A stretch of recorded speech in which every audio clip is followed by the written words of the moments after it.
scale in the day of judgment, inshallah ta'ala. So in our journey of learning the Arabic of the Quran, alhamdulillah, we reached so far of the fragments, the words and everything. So the next thing that we're going to do, inshallah ta'ala, which is I think, believe after the Eid will start, we'll do about sentences, okay? So we're going to start learning about sentences of the Arabic, the basic of it basically. So far we learned the words. First we learned the words, different types of words, 3 types of words. Then we learned about 5 types of fragments, okay? Now we have to combine all these words and fragments together to make a sentence, okay? And then inshallah ta'ala we'll go to fi'l, like talking about the verbs, the action that we do, inshallah ta'ala. But that's later on, inshallah ta'ala. So today I have brought this exercise that we did last time. We said like we're going to do some exercise of the last pointers, fragments. Very easy exercise, okay? So before we do that, we just quickly revision some of the things so we know about all these things. But as I was trying to mention that before we start learning about the sentence, all of us who are doing this one, I request all of you to learn all about fragments. Because if you don't know about fragments, you should look at 2 words together or 3 words together, then you should know what is a fragment. Your fragment should be on your lips basically. You look at it and you tell it, okay? So it has to be in that level. Otherwise, from now on, if you don't back up with the previous things, you will lose track, okay? It will feel complicated to you. So that's why take your time. We'll have maybe next week probably, we don't have an exam next week, but the week after that, so after the week, just the Eid after the 8th of June, which is Saturday, so 2 weeks from now, inshallah ta'ala, we'll have a test about all the fragments, okay? So we have almost 2 weeks. Next week we won't have any class maybe because now it's last 10 nights, everybody's playing Qiyamul Layl, so everybody's tired, so I think it's not very good to have, so we can have 1 week off. Plus it's very close to Eid also. So after the Eid, the first Saturday, or maybe Sunday after you, okay, we'll have a test on fragments and words, whatever we learned so far, okay? We have to do almost 13 or 14 lessons so far, so we'll have different type of exercises. Very simple, we have only 5 fragments, so even if I ask 2 questions from each fragment, it will be 10 questions, okay? And some questions from our words, masculine, feminine, all this gender, pair, number, singular, plural, all these things we're going to ask for. Because once you have mastered this, then it is easy for you to go to the next level. Otherwise, next level also you'll be struggling, okay? At least if you finish this one, next level, even if it's a little bit complicated, you can handle that, you can tackle that because you have a big solid background, a foundation on this one. So let's look at this one. So 4 fragments. We talked about mudaf, mudaf ilayh. This is very important and you should be able to look at the Quran, even listen to the Quran as with in Taraweeh. So this is a good opportunity for us. So in Taraweeh, the Sheikh recites so much of Quran, 1.5 juz almost, right, every day. And you hear so many things. Even if you concentrate for every rakah 5 minutes, every minute you will find a mudaf mudaf ilayh. And if you think of that, that's actually concentrating in salah. This is what we should do in salah. Instead of, but the shaitan is always that we think of what we will have iftar, what is our stuff party, and so many things comes into our mind. But if you think about the Quran and try to understand, okay, what did the Sheikh just say? Like, is it a mudaf mudaf ilayh? Is it a mawsuf sifa? Okay, is it a jar majroor? Did he say inna, or did he say anna, or la'alnakum? Okay, so all these things, you should think, and that is a type of thing that just should bring concentration of your salah because you're trying to understand the Quran in the salah. What better it could be, right? So you should find. So mudaf mudaf ilayh is very simple. The first word will have no alif lam and it should be light, so it's never going to have tanween, and the next word must be jar. Okay, the next one must be jar. Remember when we did the chart, the first chart, Muslimun, Musliman, Muslimin, Muslimani, Muslimaini, Muslimaini, Muslimuna, Muslimina, Muslimina. See the last four things at the bottom, second and the third rows. I'll say Muslimaini is same, it could be jar and it could be nasab. Also Muslimina could be jar and nasab. Now we know when it is jar, when it is nasab. We're already in that level.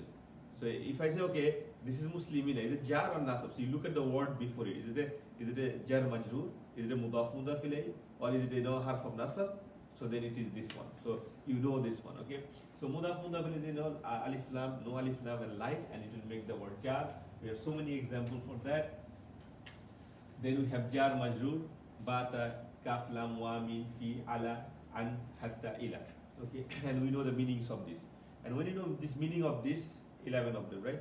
we all have vocabulary. These are vocabulary. These are very powerful vocabulary, because these things comes in every line of the Quran, almost every line, to be honest. Okay, you'll find one of them. Even smaller surah, bigger surah, whatever, in every line almost you can find. So this is your vocabulary. Only few words, okay, and that will make sense to you. Okay, so this is jar majroor. It will make the thing next to it. Next to it majroor. So it is jar. It will make next the thing majroor. The third one was, ismu and harf of nasab. So it's not necessary that it has to be side by side, but these words, the inna, anna, ka'anna, laita, lakinna, la'alla, these are also again vocabulary. Okay, your Arabic words, your stock of Arabic words. So what is inna means? Anna means that, ka'anna means as though. Okay, laita means as if. Okay, lakinna means however. Okay, and la'allakum means so that, maybe, hopefully. Okay, so that, maybe, hopefully. And all these words, it makes the next ism.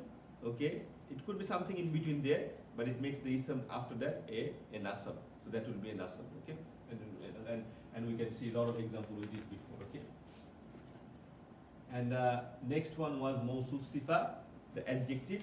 Okay, and mawsuf sifa doesn't have to be next to each other. Most of the time you find them next to each other, but it could be separated from each other. Another thing I want to mention, the pronouns.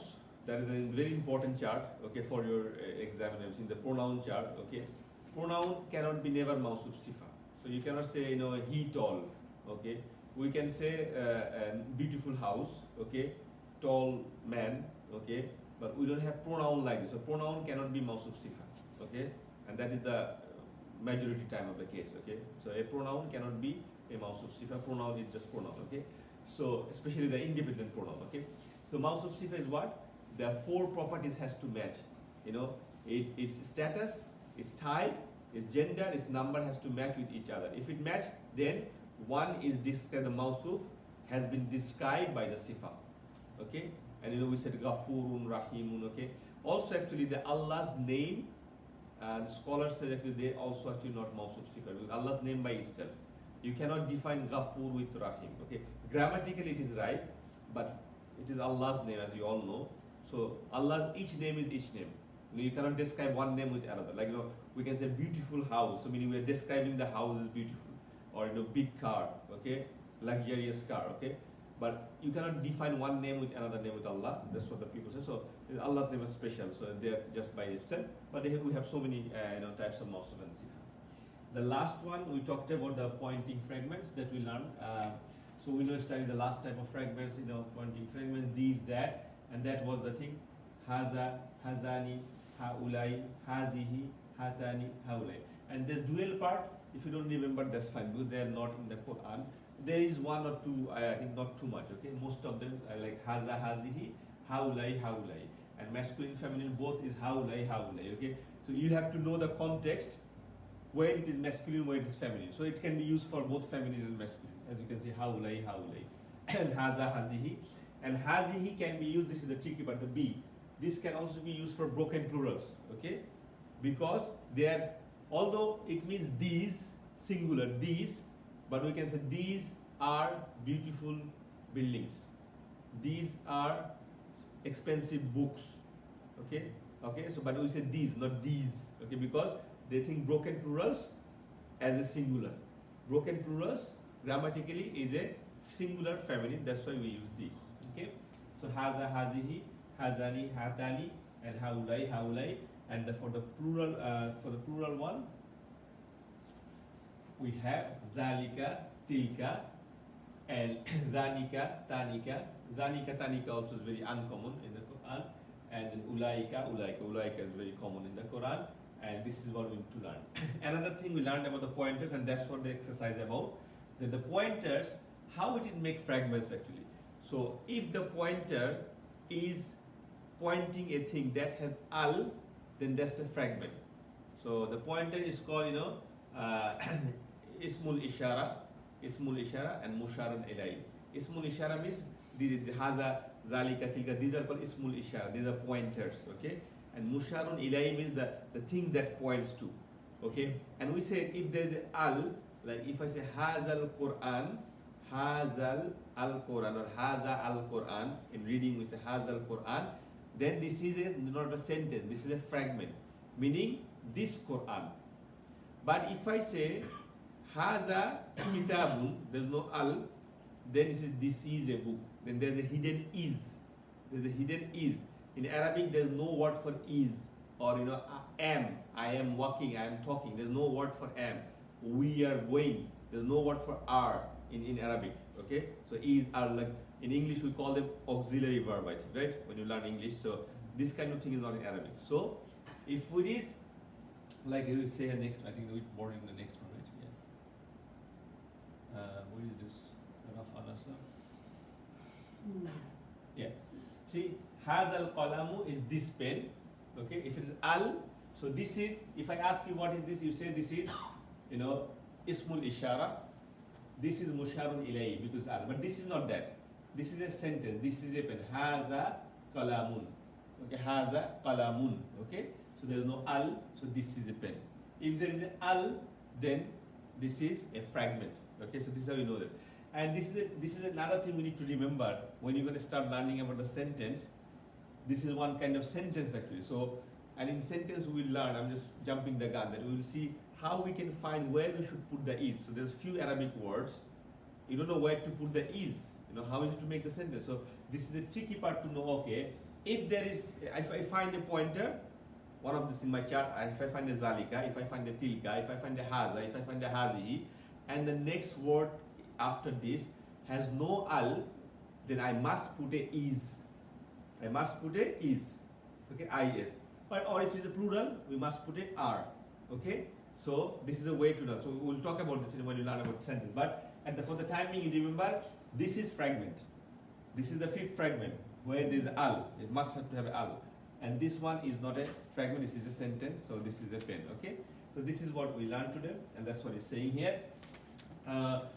I want to show you an example. Okay, so in the exercise, what you can see in the exercise, if you have a pen, you can take a pen from here. So the word, there are some words here actually. You can use it as a vocabulary. So the words are already there. The meaning of the word. You have to write the English thing. Was it this book or this is a book? Look at the first one. So it says F or S. Is it fragment or sentence? So write the thing. Okay, and there's 20 of them. If you don't know meaning, the meaning is already there. If you don't know the meaning, you can ask me, I can tell you the meaning, okay? So ask about, so maybe take 5 minutes or 10 minutes, you can do that, inshallah.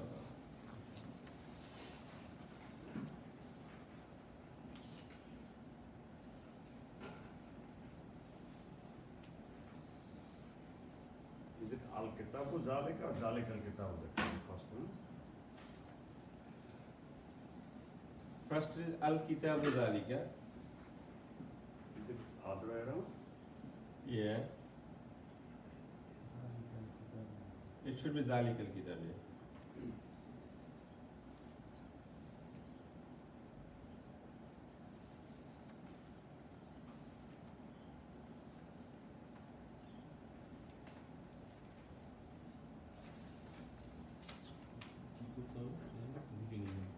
You have to buy. Is it a sentence or a fragment?